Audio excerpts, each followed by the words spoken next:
May 10 on stake as a first-time Super Junior fan and con-goer. Yung men's, ito yung comment nila, parang pag nagsasalita sila, pag meron silang gusto, parang nila, commercial nila, ganon.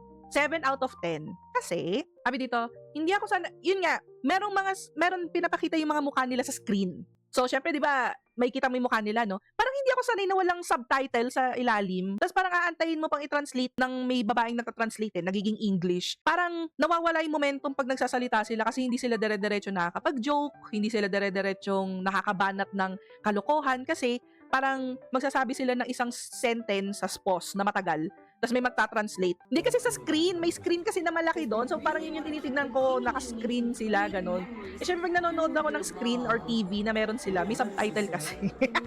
Pero yun lang, hindi lang ako sanay. Tsaka parang inaantay kong maintindihan kung ano yung sinasabi nila dahil doon sa translator. Pero okay naman si ate translator, parang nabigyan naman niya ng hustisya. Ayan, may parang delayed lang na ano. Malamang may subtitle kasi recorded na yun. Kaya nga, yun na nga yun.